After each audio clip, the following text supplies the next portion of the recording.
Hey, Dicken. Trevor, my man. Hey, how's it Woo! going? Good to see you. Good to It's see you. great to see you. Great to see you. Yeah, I can see all of you now as well.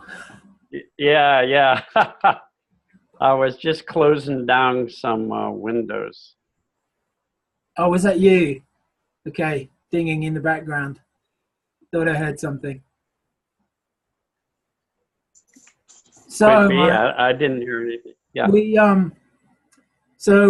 thanks for having this chat, and I know you're under a little bit of time pressure today. So how long have you got? You got an hour? Is it? I haven't up to an hour. Yeah. Okay, fantastic. So just to give you a little bit of background, I'm in Jamie Smart's Clarity Coaching Program. I don't know if you know about that. It is three principles based. You know, there's a lot of three principles in it, and there's some coaching, training, and what have you in it.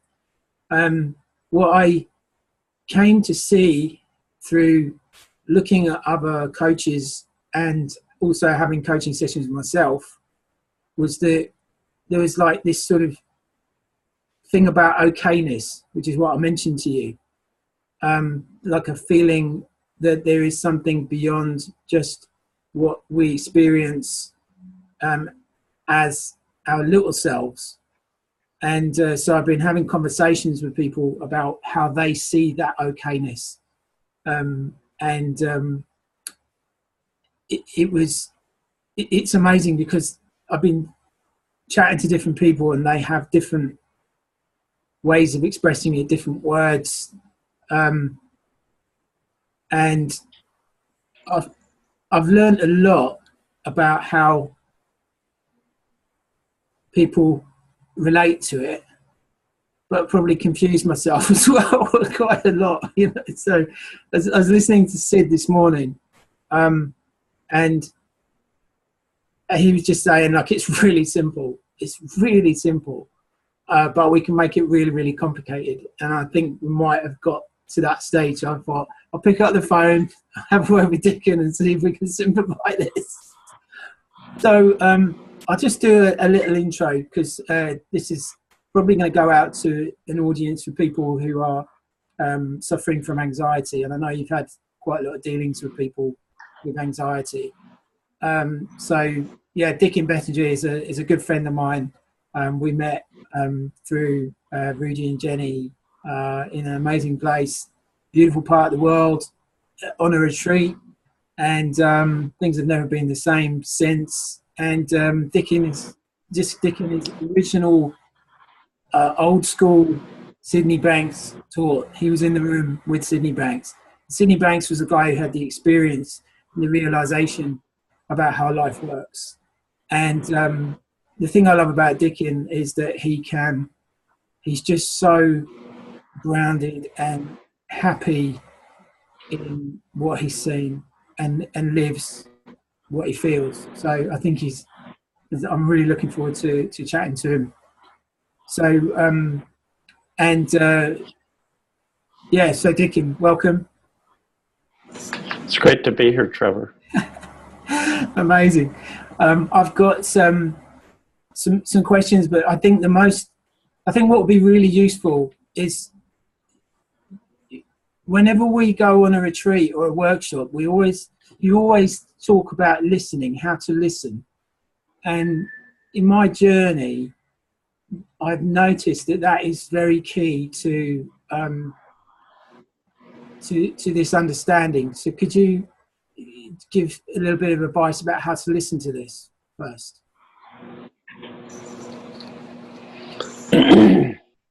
Well, I think listening is a really good metaphor for being fully present. Because when we're thinking about things, we're not listening. And I used to listen to people and I was always thinking about what they were saying and what I was going to say. And I thought I was listening, but I really wasn't. So the benefit of really being present and listening, it means you have very little thinking on your mind that you're paying attention to. And when that happens, you can hear what people who are talking to you are trying to say way more easily. You can even hear beyond their words to what they're trying to say or to where they're pointing. And the other benefit of really listening that way, wide open, is that you're wide open to getting new thinking yourself. And so when I listen that way to the tree in front of me, to my wife, to my friends, to music, when I listen with nothing on my mind, it's enjoyable because it's very relaxing. It's not very relaxing when we're preoccupied and not in the present moment. So it's just a nice metaphor for me for being fully present in life. Mm. And if someone's got a lot on their mind, so if they're, suffering from anxiety, and that presupposes that they're preoccupied and they might be maybe not in the present or whatever, and it's not so easy for them, how do you, do you still think that things can be heard anyway? Like, you still take it in? Or do you have to make a conscious effort to... Well, listening that way is the only thing that doesn't require effort. It's natural. We just, by habit, don't tend to listen that way. Right? So when I notice that I'm preoccupied, I just come back to the present moment. It doesn't matter if I get preoccupied, I don't care. If I start thinking about something, either I'm aware of it or I'm not. When I'm not aware of it, I do a lot of thinking. When I am aware of it, I do less. Yeah, okay. So it's like you're not an anxious person. You're just having the experience of maybe the last moment you had an anxious thought, and now, okay, it's a fresh new day. So you can, okay, let's... Yeah. Listen, I've had plenty of anxiety in my life, and there are times when I really am present. It'd be hard to cross a street if you weren't present. It'd be hard to drive a car if you were chronically, constantly thinking. You'd be in accidents every few minutes. So obviously, when we're anxious, we go in and out of our personal thinking. And listening is just when you're not so wedded to it or caught up in it. Yeah. So this understanding helped you get over that anxiety? How did it help you? Oh, yeah. Oh, right away. I learned two things right away. One was that every bit of my experience, every bit of what I was feeling was being created by my own thinking and not by the situation I was in or the problems I had or the issues I was dealing with or the person who was sitting in front of me. Right? That was the first thing I learned, was that every bit of my feeling was created from my thinking. And the second thing I learned was that I already have perfect well-being, perfect mental health inside of me at all times. Ever do all the thoughts that I think are true. When my head is clear, that well-being shines forth in the same way the sun is always there. Right now it's cloudy here, but the sun is there, and when the clouds part, it'll shine through. That's the same with our well-being. When our heads are calm and clear, in those moments, the sun comes through. Even if we've been caught up in cloudy thinking, stormy thoughts all day long, at some point we get present and that well-being comes through. I've never seen that not true for a single human being, no matter how anxious they are. Really? Could you say a bit more about that? Because there might be a couple of people watching thinking, yeah, I don't feel okay. I don't feel. What's your favorite ice cream, Trevor? Oh, vanilla, hands down. Vanilla, just straight vanilla. Love it. Vanilla. Okay, let's say you and I are walking down the street and you're worrying and thinking lots of thoughts that make you anxious. And I say, hey, Trev, I'll buy you an ice cream cone. You want a vanilla ice cream? Now look at you. Look at you right now. There's the sun shining through. It's that close. We're a thought away from our well-being. That easy. So what you're saying is it's all about the vanilla ice cream, right? Yeah, that's right. That's the whole secret. That's the whole secret. We can go now. If you're anxious, go get an ice cream cone. Now listen. Yeah. If when you had that ice cream cone, you were worrying about something, you wouldn't even taste it. You wouldn't even enjoy it. But all of us, in a sense, give ourselves permission to get present so we can enjoy the things that we like. It's also true that when we're present, we enjoy whatever is going on. It's only our thinking that creates anxiety or upset or confusion or uncertainty. So how do you create that on a consistent basis then? Because I can see that happening, every now and then. But in order, to live life from a different space, there needs to be some sort of real knowing about. Yes. You're okay. Well, it's like learning anything. Trevor, it's like learning anything. Most of us have been taught that our feelings come from our biochemistry, from our situations, from other people.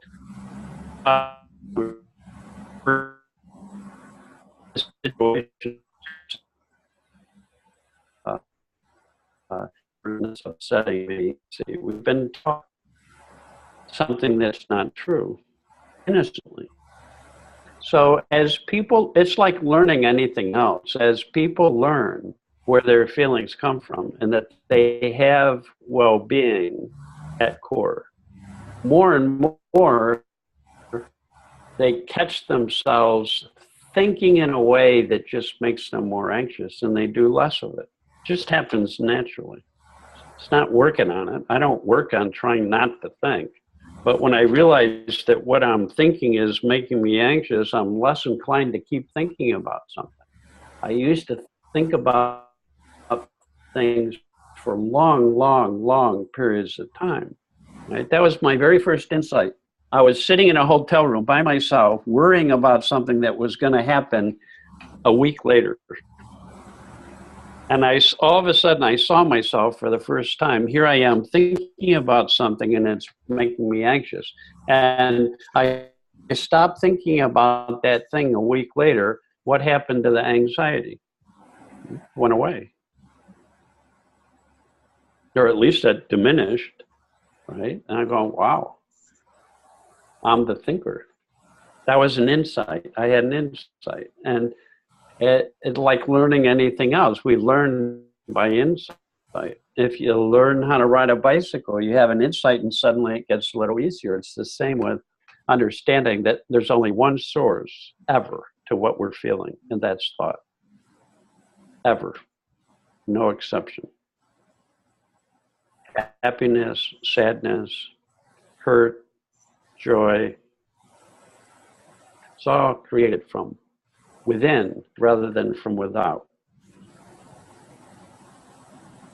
I don't have the power to create feelings in people. It's not like I can make people feel something, because I don't have the power to create. If I did, I'd be God. So you could say only divine thought, the power of thought, the creative power in the universe has the power to create what goes on in my experience.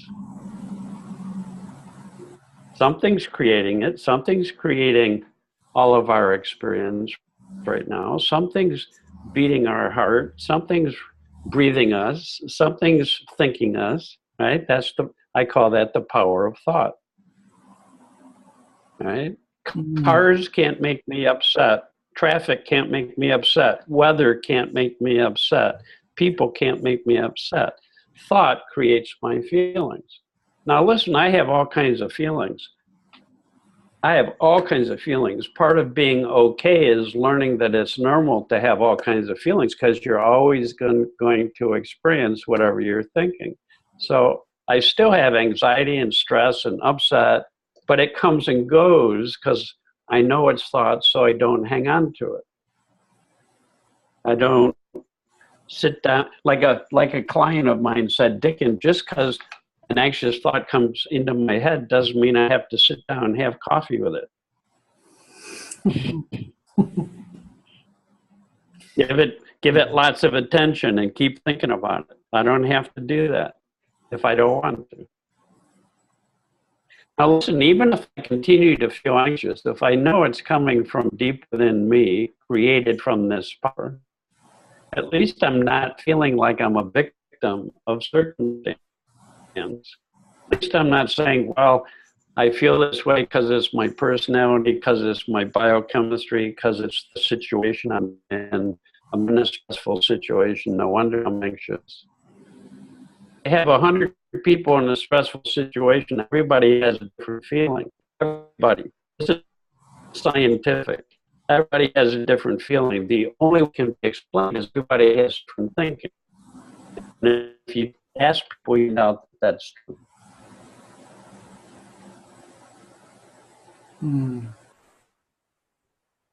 So, when did you first get a sense of like there was something greater that had your back? You know, like this. It's gone. Hello. Yeah, we're back. We're back. Yeah, you lost some bandwidth for a bit there. So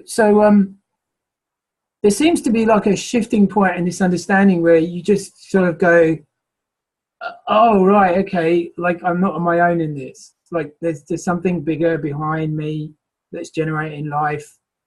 Yeah. Like, which is true. well, that's why we're all capable of recognizing it, because it's true.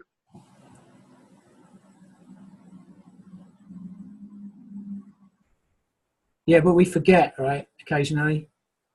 Yes, we do. Everybody does. I do. There's times when I have a feeling. Let's say I feel sad, and I think it's coming from what another person said. I forget, or I lose sight of what's true. His sadness only comes from one source. That's the power of thought. Whatever I think, I have a sad thought, I feel sad. If I'm sitting next to my wife, I could have a sad thought and she could have a compassionate thought. Right? Have you ever gone to a movie with a friend of yours and you're sitting there going, I love this movie, this is so good. And your friend is going, I hate this movie, I can't stand it, I can't believe you like this. Yeah. It's not the movie. It's not the movie. It's not the movie. It's the movie in your head. It's the way you're thinking about, oh God, like one time I went to my wife with a James Bond movie, and I was so excited and all this action and adventure, and I look over and she's sound asleep. And I said, how can you, later I said, how can you sleep in such an exciting movie? She said, it's not exciting to me. It was boring. All this chasing around in cars and shooting at each other. It's so boring. Different thinking. Not right or wrong. It's not right or wrong. We're just I'm experiencing my thinking and she's experiencing hers.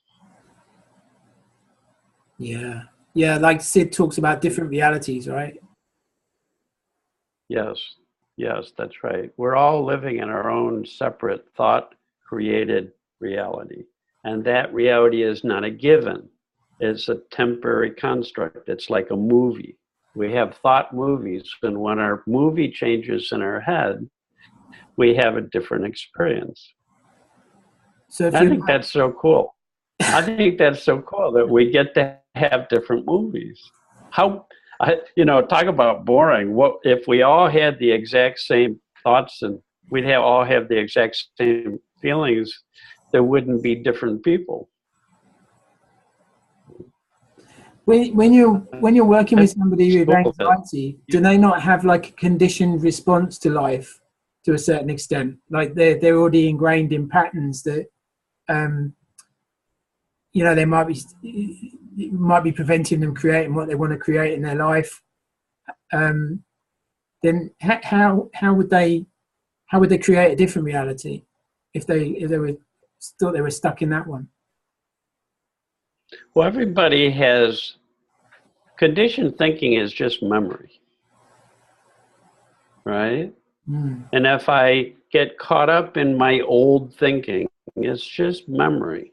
Everybody has memory. That's not a problem. Some of our memories are really helpful and fun, and some aren't so helpful. Now, here's the deal. When people get present, whatever memories they have fall away, and then it get replaced by unconditioned thinking, new thinking, fresh thinking. Yeah.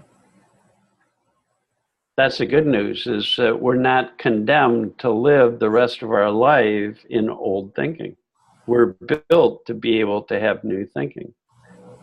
I think that's something in the short term.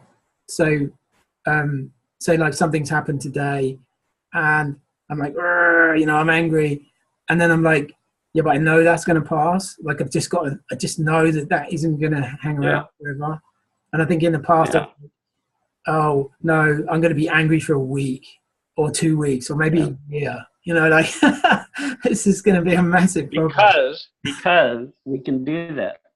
We're free thinkers. So if I want to, I can keep thinking about something that happened days ago, but now it has nothing to do with what happened. It has to do with how I'm dredging up memory over and over and over again. And we can do that if we want. We're free thinkers. But anxiety looks to me like you're trying to predict the future in some way, in a bad way, that's going to go wrong. So it's not drawing on it's drawing on the past in a way. You're drawing on the past memory and then mapping it onto the future and thinking that's going to be the same. Yes, that's right. Do you think it takes courage to just go into the present moment, to just like let go of that? And I don't know. If I said, do you want a vanilla ice cream cone? Does it take courage to go into the present moment? But I might be in a room full of zombies, scared out of my mind when you offer me the ice cream. I might not even hear what you said. It's paradoxical. Sometimes when people are in dangerous situations, we naturally respond by getting present.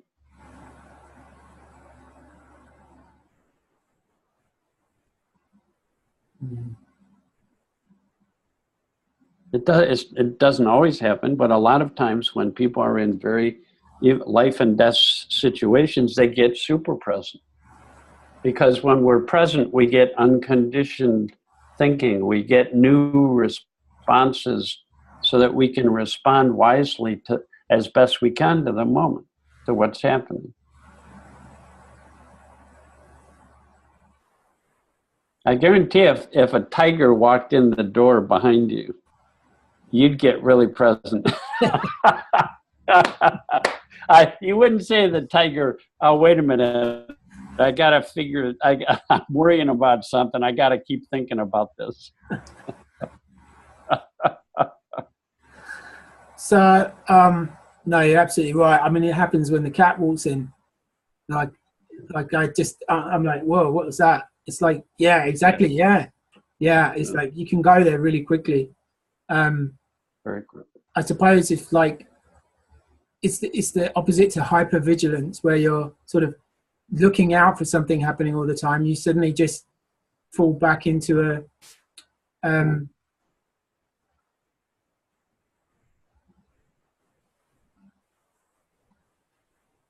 you know, no unhappiness. There is no like unhappiness. You wake up. Now. It's like you wake up. It's like you suddenly just wake up and go, oh, where am I? Yes. Here I am.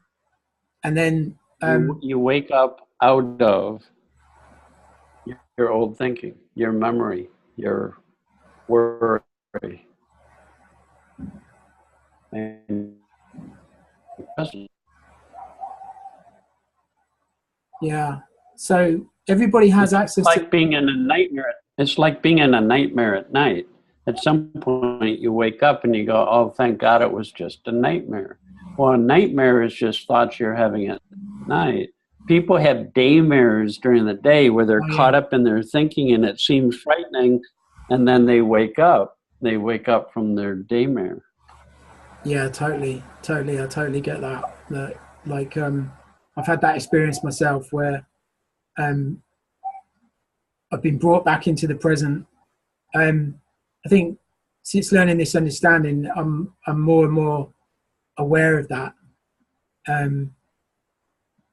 What I've noticed with other practitioners is that there seems to be almost like a takeoff point as well, which I haven't seen fully yet. What's a takeoff point? Well, takeoff points like if you've had a lot of problems in your life, then there could be some debris around. I think that's the way to put it. Or it's just you haven't created what you wanted to create, and so to create from a clear space, from a fresh start, and just go, okay, there's a process of this is who I really am, and this is what I'm really interested in, and because it's been clouded over by thinking, been clouded over by the past, been really just reliving the same day over and over and over again, and then suddenly you wake up and you're like, oh, okay, I'm on the planet. What do I want to do? What do I want to experience? What do I want to create? See, I don't think about any of that. I don't think about creating anything. When my head is clear, I just do things. It's just like in sports. When I played sports, I didn't go, now what am I going to create in this play that's coming up? I just got present, and then I knew where to go. I knew what to do. When I left the field, I'd get in my head and start thinking about what I was doing in my life and what I should do and how I should do it. And all of that thinking created a feeling, which was pretty much, it created a feeling. Now, when I feel that I'm thinking about my life in a way that creates that feeling, I'm not interested. I'm going, why would I be thinking about that now? It's just creating tension. Yeah. And when I don't think about things, I'm back on the field of life, in the game of life, and I know where to go and what to do. There's always wisdom in the now. There's always knowing what to do when you're in the now. When you're caught up in your thinking, it gets complicated very quickly. Yeah. See, I didn't know that part of my well-being was wisdom. That everybody has wisdom inside of them. And when they're in the now, that wisdom lives them beautifully. I used to think I had to figure out what to do and how to do it. Yeah. So I didn't trust wisdom. Now, I don't have to figure out anything. When I'm in the now, wisdom lives me perfectly. And my life is unbelievable. Does that involve like a level of trust? Yes. You begin to trust. Well, once you learn that wisdom is there, it's in you naturally. It's the same intelligence that knows how to, like I have birds here. They know when to fly, when to stay, when to eat food, when to get out of there. They don't have to think about it.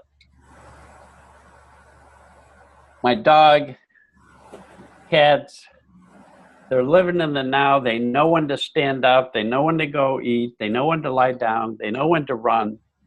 They know when to play. People are like that too. They have a great time when they're living in the now. You know why? Because they're not thinking about their life. You can't be thinking about your life and be happy. You can't. And when we're not thinking about our life, there's a natural happiness and a natural knowing or wisdom that's there for all of us. I think that's really cool. And now I trust that if I'm going to have to do something in the future, because when I get there, my wisdom will take care of it. Yeah. I'll know what to say. Like for this talk, I didn't have to figure out ahead of time what I was going to say, because I trusted that when you and I started talking, either you'd say something or I would.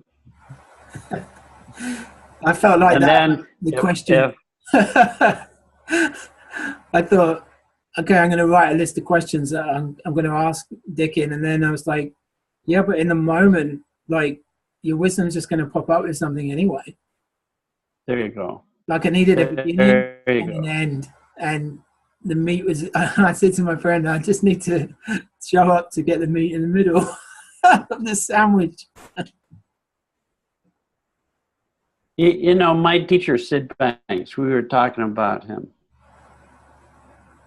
He realized that there's an intelligence behind all of life that knows how to create things and then operate them, knows how to create birds and operate them, knows how to create trees and operate trees, and knows how to create people and operate us physically and psychologically. We can override that by thinking we have to do that, and then we get into trouble. But when I let go of trying to figure out life, this deeper knowing, this deeper wisdom just guides us by common sense. So I just know when to talk and when to stop talking. I know how to drive my car without having to be thinking about what I'm going to do in the future. Right? I just trust. So that people already have that trust at certain moments. And then at other moments, they think, well, I have to figure this out. That's ego.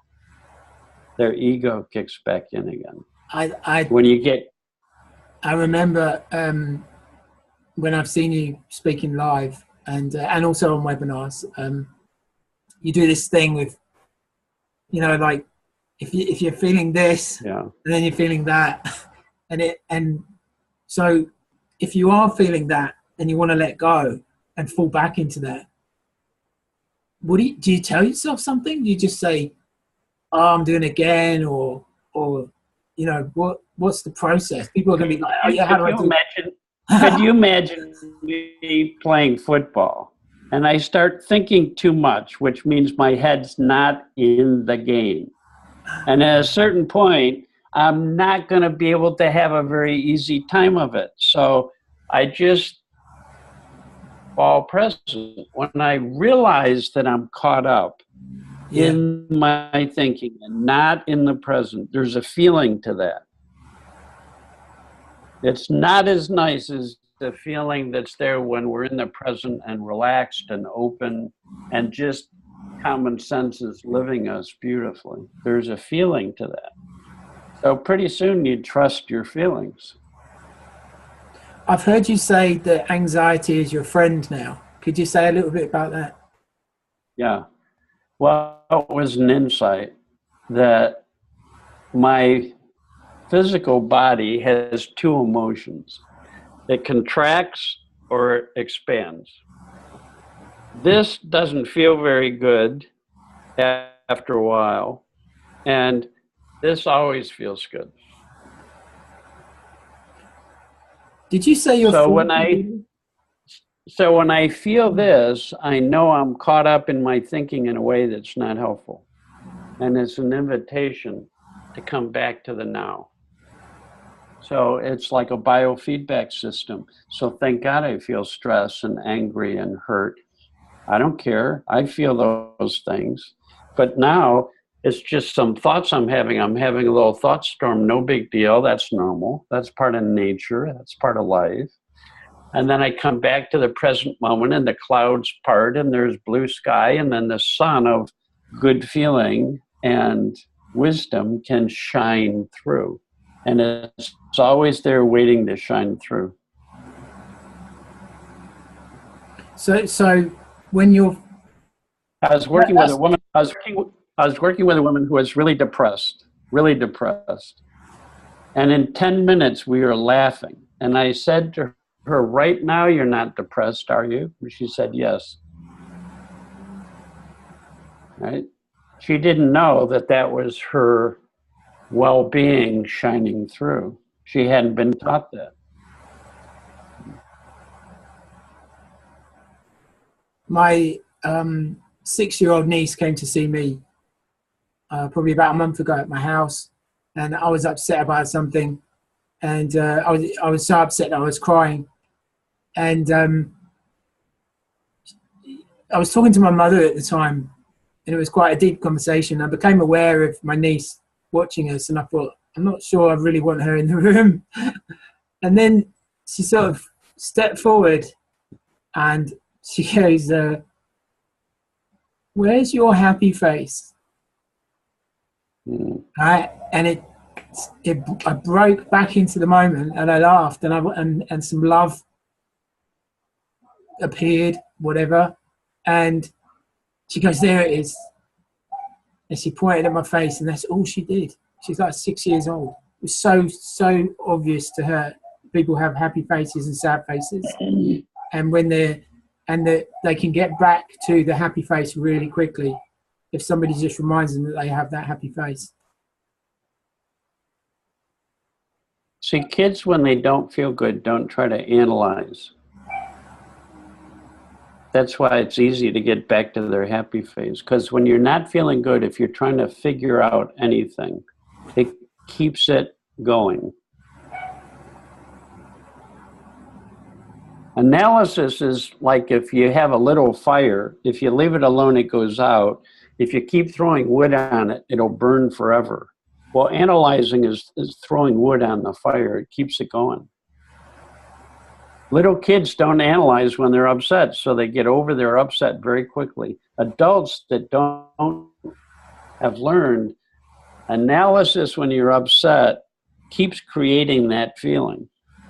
They stop analyzing when they're upset, and then when they're feeling better, they can analyze if they want to. Could you something that just cropped out to me, could you explain a little bit about how Sid talked about it's an inside-out experience? Because it's almost like when there's a problem in life, the default thing that I've been taught up until 3-4 years ago is, well, you've got to sit down and work it out and get a plan and get this sorted, and it's like action stations, and then you're trying to control everything outside around you. But could you just what did you hear from Sid about the inside-out experience? Yes. Well, he said, when we have a problem, if analyzing is helpful, go for it. But most often when I see people upset and analyzing, it's not helpful. They're just grinding away, trying hard to figure it out, getting more and more upset or more anxious. And it's only because people don't know that we're connected to the wisdom of the universe. And if we get out of the way, that intelligence that's helpful. So I have a choice. I have a problem, and I can use my little pea brain to try and figure it out. Or I can open up to the wisdom of the ages and see what that has to say. Because when our minds are clear, we get new thoughts that go, oh, I could do this. Oh, this makes sense. Oh, this feels right. Oh, I hadn't thought of that. right? When our minds are open, wisdom will bring us new thinking that's helpful. When our minds are closed, when we're caught up in our thinking, nobody gets new thinking. If you spend a lot of time in that and that sort of contraction thing, that can transfer into the body into some sort of sickness or injury or whatever. Do you believe that? Like when you've seen people and you've helped people, like is it they trap things physically so they get distracted? They think, well, this physical thing is all about they forget that, okay, it's been 10 years of this thinking that's sort of created this condition. I mean, I know there's normal wear and tear, as I call it. But, well, there's tons of research that shows that chronic stress lowers our immune system and makes us more susceptible to tons of illnesses. right. That's all I know. Yeah. It's not always direct, right? Like, I don't believe that stress itself causes cancer. It's one of the factors, because with a compromised immune system, we're more susceptible. It's harder to fight off any kind of illness. So when I used to get sick a lot. So if you're connected to your well-being, then you may well actually be well. Like if you get a real sense that this is where we're coming around to this okayness thing again. I think it's just so key in this understanding, just to realize in whatever circumstance, whatever's going on, you're okay. That life has your back, and that I'm trying to put it into my own words because I've heard that a lot of times, but it's just like, it's all right. I don't have to do it all. It's not all up to me. In fact, I'm not even really in control. That's an illusion. Like, yeah. And I've had what I've noticed is that there's like this thing where when a sequence of events happens in life, I look back on it and I think, oh, that didn't turn out how I thought it was going to turn out. Like this went this way and that went that way, and something took over, somebody came in. I don't know. Like I didn't plan any of that, but I just sort of get a feeling of hindsight that there's always another option. There's always a fresh thought, and there's always unexpected. And it's like we're doing that, and then this is what it's about, and it's about even more than that, and even more than that. And it blows my mind sometimes to think that we're all doing that at the same time. Like, I'm so glad we're not psychic. It'd just be a mess, wouldn't it? It'd be like, oh. Okay, great. So,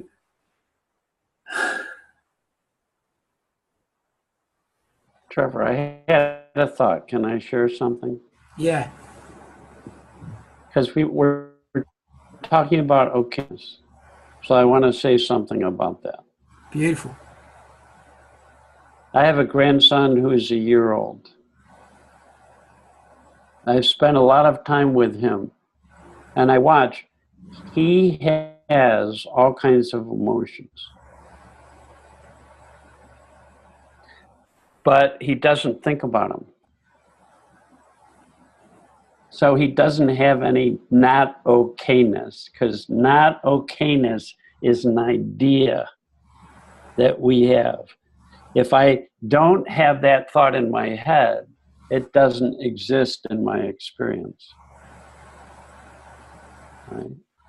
So in those moments that I'm really in the now, it's like I'm back in my natural state I was born in. And then even if I feel anxious or sad or hurt, by not thinking about it, I'm like a little baby. I get over it really quickly. And then I'm okay with whatever I'm experiencing. So I can still have anxiety, but I don't think about it the way I used to, or I don't analyze the way I used to. if we were all like babies, we'd have experiences, we'd be very resilient, we'd get over our thought storms very, very quickly. We're built to do that. It's just natural to go up and down, right? And we'd come down and we wouldn't stay there because we wouldn't keep thinking and believing, right? When we're in the present moment, we're not believing anything. We're just wide open. So if you have the thought, I'm stupid, I can't do this, those are ideas. When we're in the now, those ideas fall away and don't exist. Right? So the only place insecurity exists is in our personal thinking. So we After have that, we'd all be walking like.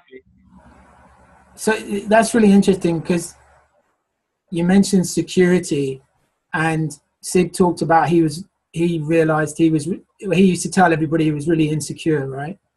And part of that was, I realized when I was coaching people and coaching myself on this journey, that all of it sort of boiled down to that, really. Like, it was just this illusion of insecurity, and then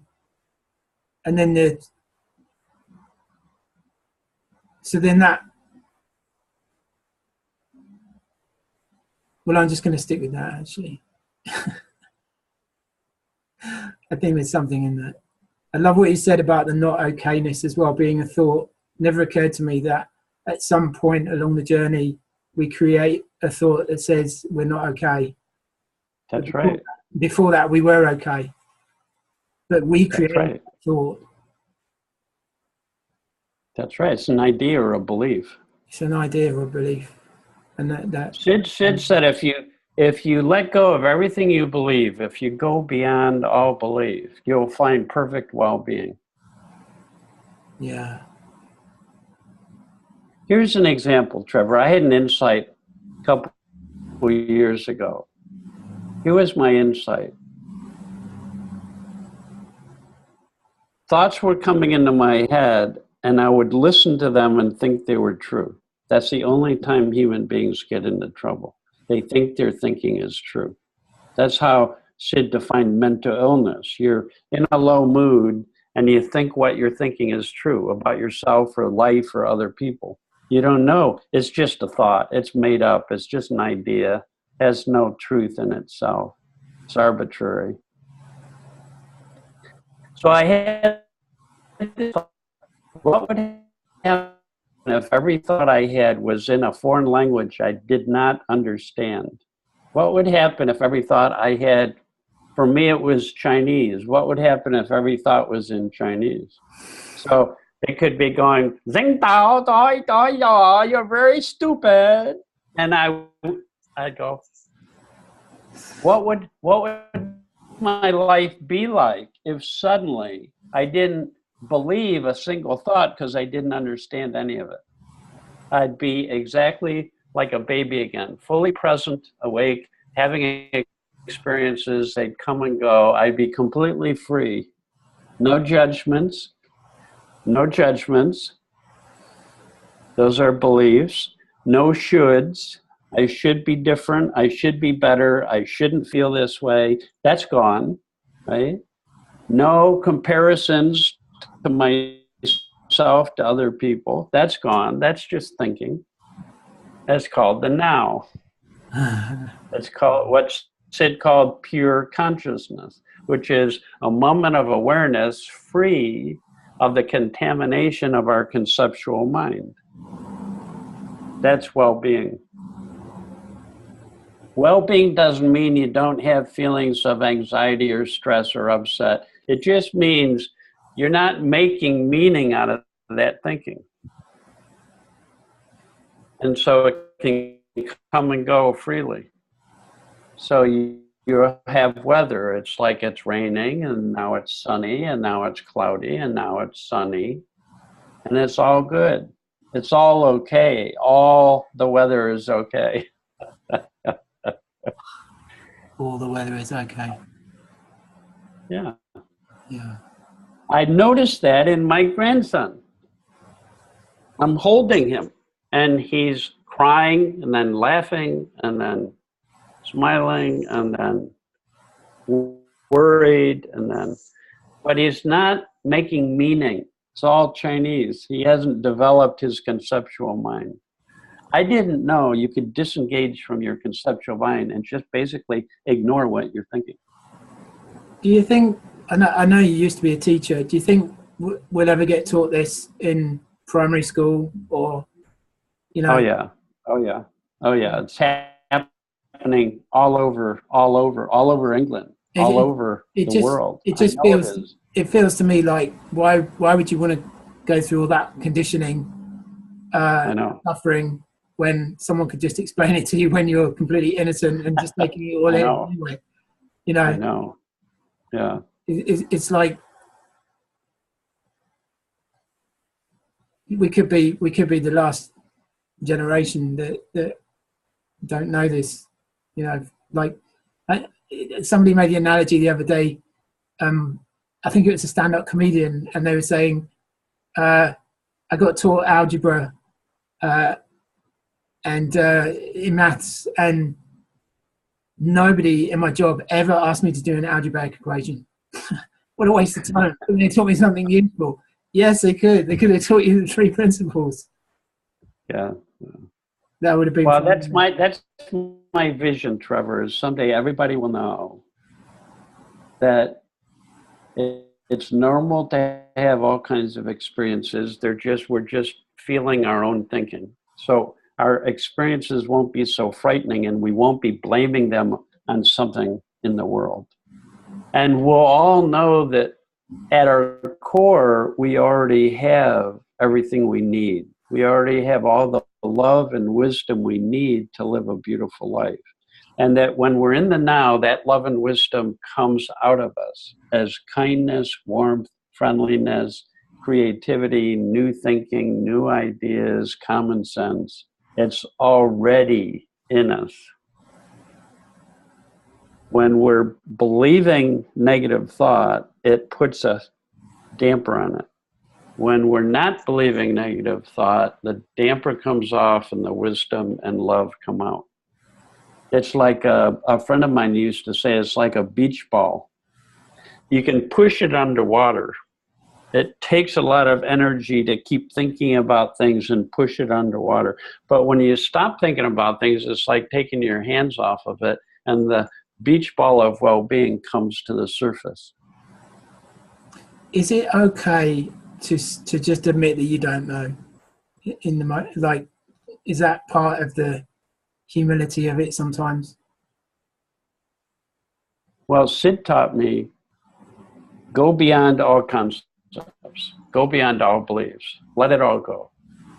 When you do that, you're stepping from the known memory into the unknown, where you don't know anything, but where wisdom knows everything. So it's the unknown to ego. It's the known to wisdom. So you're pretty much admitting, okay, I don't know. Yes. Yeah. I tell you, parenting got easy for me when my kids are fighting and I'm trying to figure out what to do, and all of a sudden I go, okay, I don't know what to do. And I would fall into the now, and then suddenly I would know exactly what to do. I'd feel different and I'd think different, and it would be helpful. And I couldn't believe it was that easy. But for me, it was. It reminds me of yesterday. My sister was asking me, what are you going to do about this? And what are you going to do about that? And what are you going to do about this? And there were about 8 things. And I just said, I don't know yet. I haven't had a fresh thought about it. I'm not even going to give it any more. I know. I drive myself crazy. And then I just put it on the back burner, and I don't know, I got away with it. I was surprised I got away with it, you know, but she heard the wisdom in it. It was the way I delivered it. Yeah. Like, yes, that's right. I don't know. It was like, I don't have the answer, but they will come. Like, I feel like they will come. I'm open to seeing more. And I think that humility with this understanding is like, people pick up on that. Like, and I've picked up on it myself, that I'm just open to seeing more. Like, I don't know it all. I think I know it all. I behave like I know it all a lot of the time, but I don't know it all. And that's part of the the opening process of this this journey, this evolution. It's just, okay, I don't know it all, and I'm willing to see more. I didn't even know that existed 3 years ago. Yeah. Didn't even know there was such a thing as a fresh thought. Could you imagine if you're playing football and somebody says to you, what are you going to do when they score? Who says they're going to score? And how do you know what you're going to do? What are you going to do 5 minutes from now while you're playing? I don't even know where I'm going to be on the field. I don't even know what I'm going to have for dinner. No idea. See, that's right. Worry is imagining a future, but it leaves out the most important thing, which is wisdom. And wisdom is always in the now. Oh, I could do this. Oh, I could do that. Oh, I feel like eating this. Oh, I don't feel like eating that. But this needs to settle down. All the time this is going on, right? It's really hard to have that wisdom, access to the wisdom. It's like the wisdom's, I'm making an analogy, wisdom's down here somewhere, and then this is all going up here, and your focus is up here. So... You know how long it takes for things to settle down? No, I don't. 1 sec. No time. The instant we're in the now, there's enough space in our mind for common sense to come through. Yeah. Even if we have a lot of thoughts on our mind, we're not holding them. So there's enough space in our mind for this. It's a little bit of break in the clouds, and there's enough light coming through to guide us. Yeah, and it just needs to be a little bit, right? I've just got this sense that just a little bit of wisdom is 10,000 times wiser than none. Tiny glimpse. And then something I heard from one of your talks. I was listening to one of your keynotes at one of the Jewish centers, and I heard you saying that it's just a little bit more, and you see a little bit more, and a little bit more, and a little bit more, and I was like, oh, that's great. That's just going to carry on. I'm just going to see more and more and more and more and more in life. It's a nice thing to look forward to. Yes, it is. Well, Dicken, Trevor, it's been great talking to you. Oh, it's been amazing. I've loved it. I wasn't sure I'd survive an hour, but I just, yeah, it's been incredible. Dicken, you're doing an event in England, and I highly recommend that people go and actually experience Dicken in the flesh, as it were. Can you tell us a little bit about that?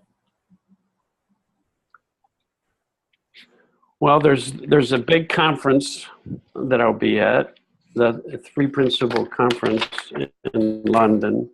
Let me just get the right dates here. The conference is May 13, 14, 15. I'm doing a seminar in Kendal in the Lake District that's open to anybody who would like to come, and that's on the 19th and 20th. It's a weekend. 19th and 20th of May. The next weekend, I'm doing another seminar in Saltburn by the Sea, and that's open to the public. That's the 26th and 27th.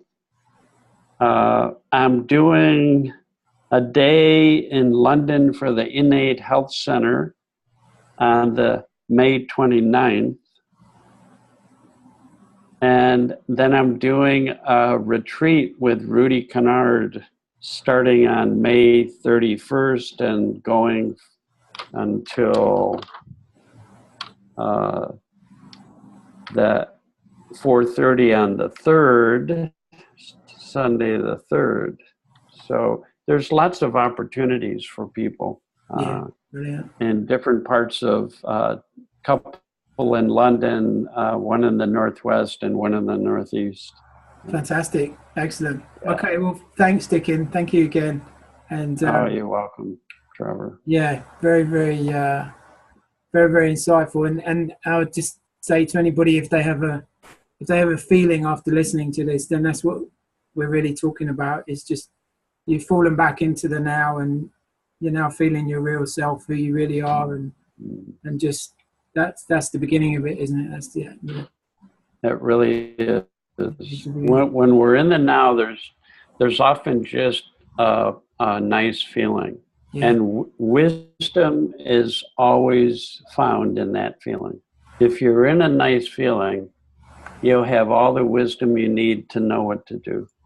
That's it. Brilliant. Excellent.